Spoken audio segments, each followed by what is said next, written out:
Yo, Amp Nation, what's up, guys? I have 20 subs today, so far. I'm doing my giveaway tomorrow, as you all know. I'm making another Rise of Kingdoms video today on how specifically to gain power very, very quickly. As you all know, power is basically your rating. Your power shows, what stage you're at in the game, obviously how powerful you are, and it's a very complex system that makes, that displays your power. Your power is not just your militaristic strength. No, it's based on your research, based on your buildings, obviously based on what age you're in, and of course it is based off of your soldiers and whatnot, and what tier they are, but it's also based on your commanders and how much power they have, and a lot of other stuff too. So I'm going to be teaching you how to kind of cheat the system a little bit.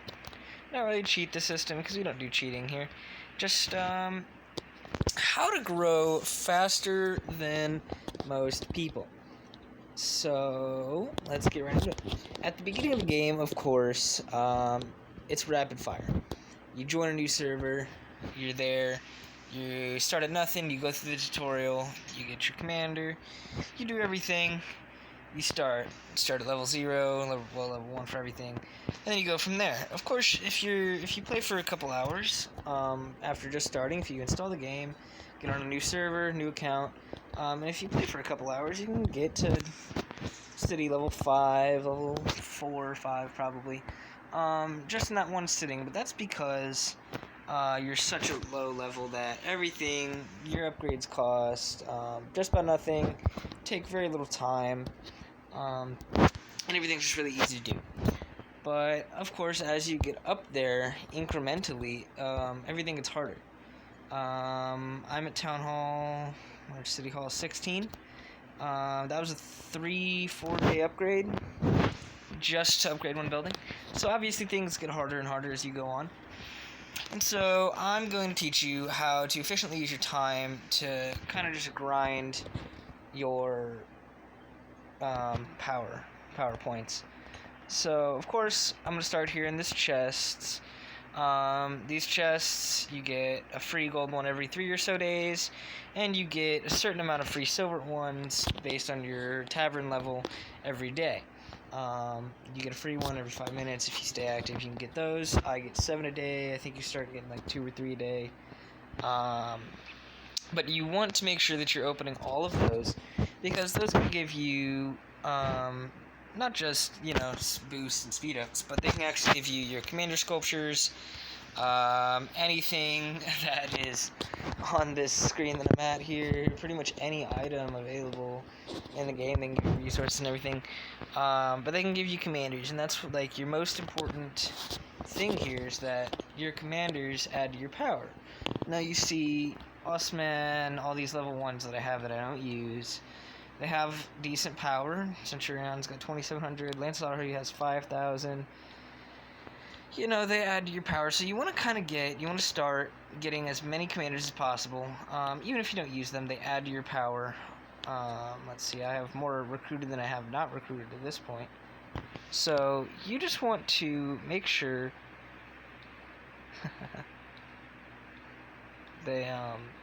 you want to make sure that you have, you pretty much just kind of keep collecting them. Keep growing your main ones. Like I said in the last video, you're going to want to have a garrison. Soon's my garrison. An attack. Minamon's my attack. I have gatherers. Constance and Cleo. Tomo's my support for the moment. I'm making him one of my attacks because of his mobility. Lohar is my barbarian guy. So you get the point. You want to have some specialized ones. And one good thing about the chests is that they also can give you tombs experience, and you can use those to grind levels on your commanders, which actually is probably the fastest way I know of to gain power in this game, is just grinding your commanders. And what I want to do also is I'm going to zoom out here. Let me get this village real quick. And I'm going to tell you about... Okay. I'm gonna tell you about barbarians. So barbarians, you can incrementally fight them based on how long the servers, how many days the servers existed, as well as what your city hall level is. So I'm gonna bring my Churchill army over here. So barbarians don't really give a lot of experience, but you can absolutely grind them. How did that get there?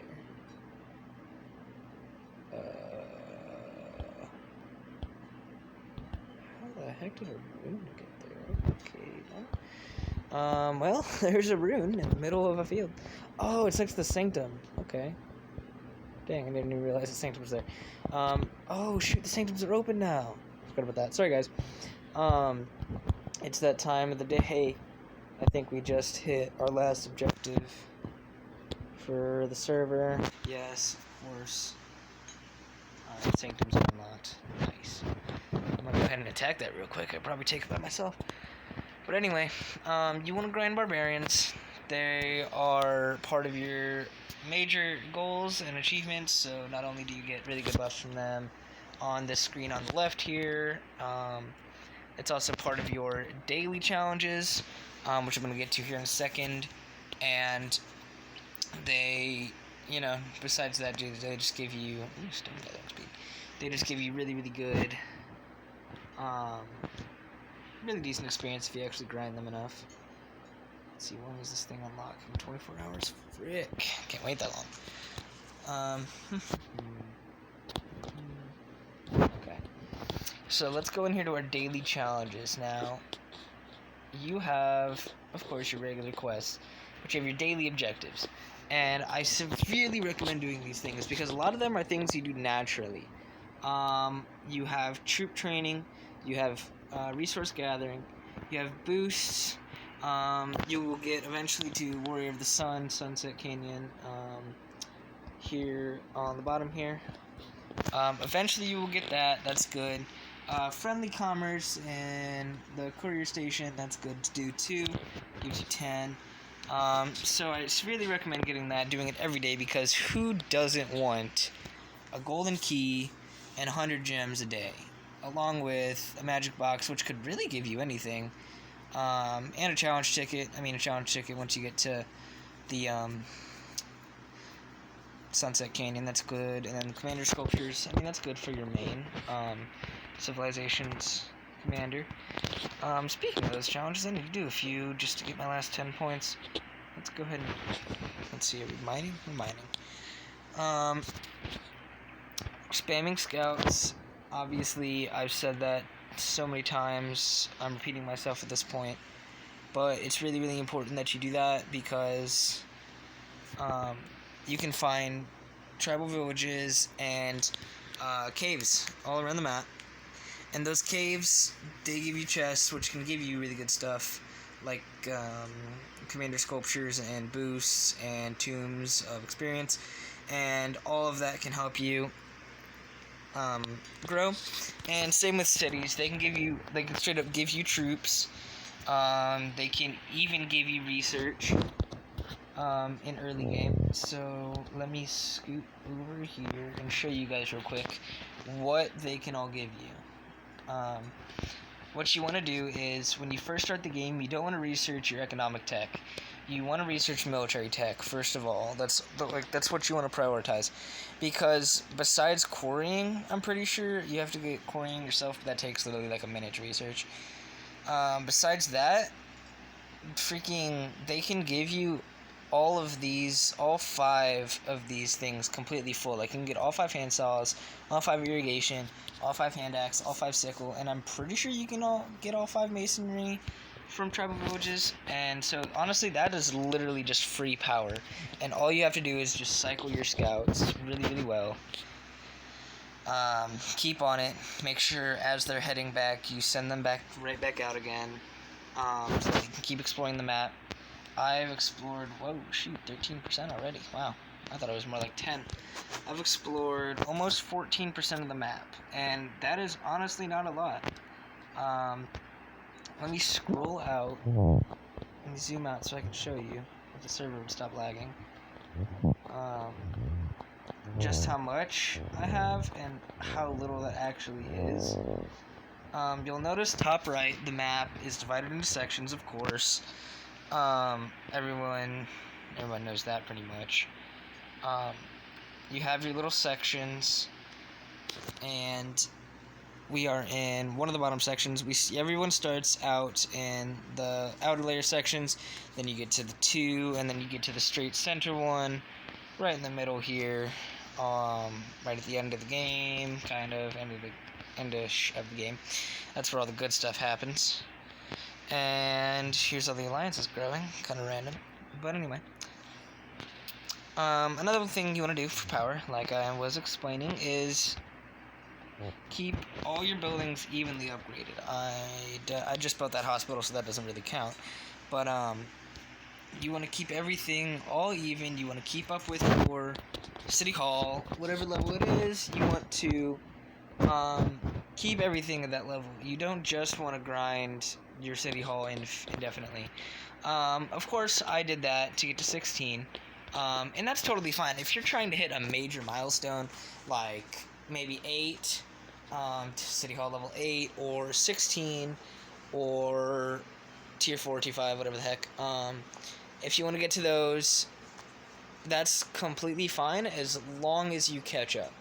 I hate when I see people who've got their quarries like this one at level 2 when they're such a high City Hall level. They let the resources get behind and they wonder why they can't grow.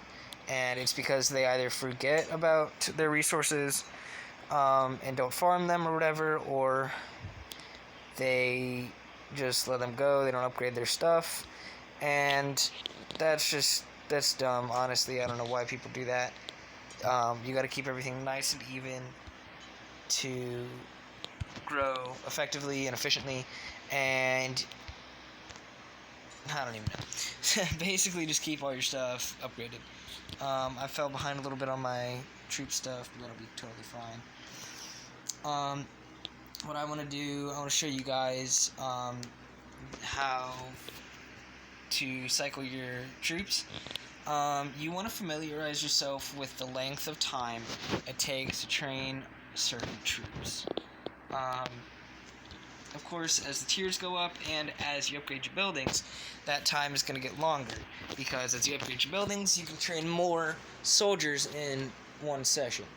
And so that in of itself is a really good way to... Nice, this guy just took out a guardian. That's a good way to cycle, good way to keep up with that stuff, keep your power up. You want to make sure that you're getting a good cycle. If it takes 3 hours, you want to be on there in 3 hours to collect them and start a new batch if you're not speeding them up, which I guess I would recommend if you have the power-ups. I have quite a lot of training speed-ups. I'm going to go ahead and drop a few 5s on this guy. This one real quick. Drop some 3s. Just to kind of get these infantrymen going. I'm trying to get them on 2 and 3. So I would keep it up.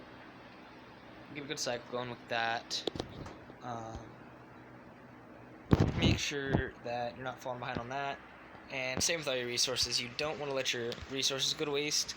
Your resources don't affect your power much, but you don't want to just be AFK and then have your resources not collecting because of their capacity. And whoopsie daisies, misclick on that. Let me just freaking... Okay. So, with your resources, if you log in their gold, you want to collect them immediately. When it's gold, that means it's capacity and it's not actually mining for you. See, the capacity is 11,000, and I make 1,100 an hour. So, exactly 10 hours is how long that cycle is for level 10. Exactly 10 hours. So, every 10 hours... you want to make sure that you're on there getting those resources, otherwise you're just going to have a period of time when they're not actually doing anything, and that's just a bunch of waste. That's a waste of time. Pretty much just with everything, once you get to your forge, cycle, materials, with your academy. Make sure you're cycling your academy if you can. Always keep up with your watchtowers and your castle. Those are really important for the game. Keep cycling your scouts. Cycle your commanders when you're attacking barbarians. I know a lot of people like to just have one guy, or two guys, two commanders that go out and just bombard barbarians. But if you're trying to get someone like, say, Constance to level up to be a gatherer, one thing you should really do is take her out as a secondary on a barbarian run. If your guy's 3 stars already, I discussed how to get 3 stars in the last video. You level them up and then you use the good trophies if you have them, the good star statues. And once you hit star level 3 on a commander, you are able to have a secondary. And so if you're trying to level up, maybe farmer, maybe just a defender, maybe a support like Joan, who you're not really confident in just throwing out by herself. You want to make them their secondary so they can still get experience, while obviously being carried by the primary commander. And we in the gaming community we call that a bus. You hop on the bus of a effective OP character, and you pretty much just reap the benefits of that. So that's what we call that. That's usually meant for RPGs and stuff, and like dungeons and grinding, but definitely applicable here. Besides that, I mean, that's pretty much about it. You just gotta keep a good cycle going. Gotta use your time very effectively.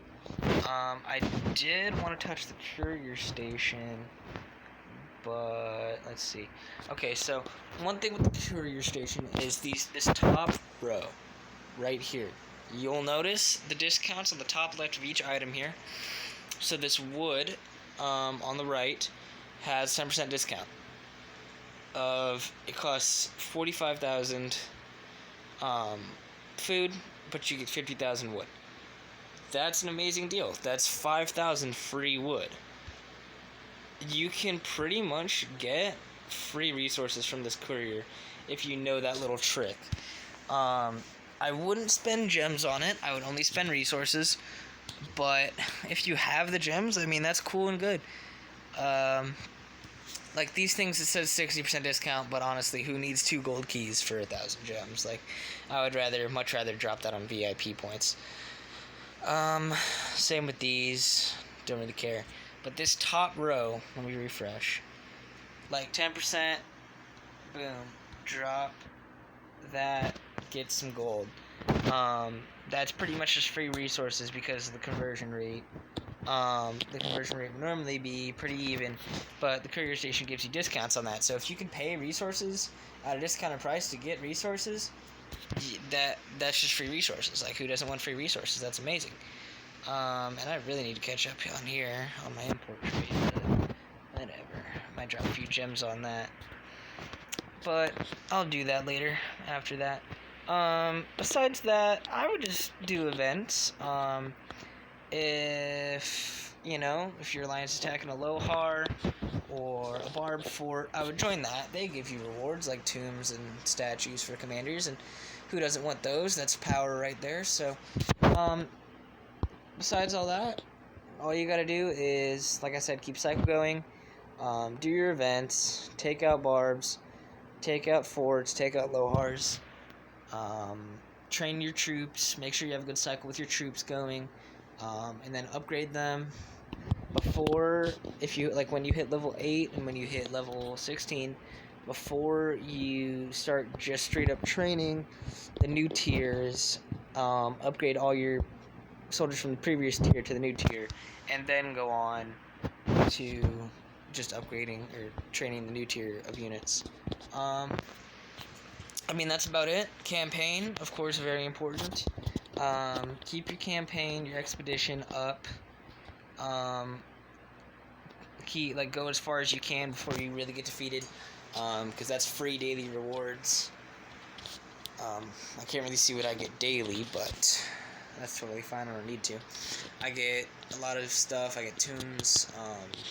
I get credits, training credits, whatever, expedition credits. I just dropped my phone. Shoot. It's alright though. Training credits, not training credits, expedition credits.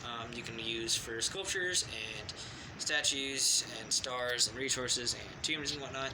So make sure you keep that up. That's a good way to get power as well. ROK of Osiris and Sunset Canyon when you can. That'll be a little more into the game.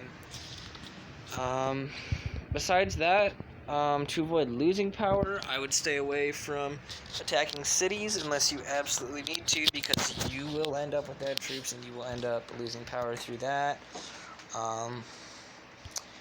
I see a lot of people doing that just out of anger. If someone attacks their resource point, they retaliate by attacking their city, and you end up losing a few thousand troops from that, and that's a decent amount of power plus a decent amount of resources, really, to try and get that back. So I wouldn't attack cities unless I needed to, unless you need to. Avoid losing troops, keep gaining troops, upgrade your buildings to what your city hall is at, and besides that, stick to the cycle. That's about it. If you want to spend money on the game, of course, that helps a little bit, but if you're free to play especially, just, like I said, stay active, stay really, really active, keep that cycle going. I mean, I understand if you have to sleep and you can't get your soldiers have every 3 hours then, but besides that, you should stick to it. Keep training. That's pretty much it. Make sure you do your challenges over here.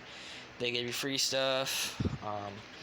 All these events, they give you pretty decent rewards if you do it right. So just do that. Stick to it. And that's about it. All you gotta put is some effort into the game, and you'll do well. Amp out, man.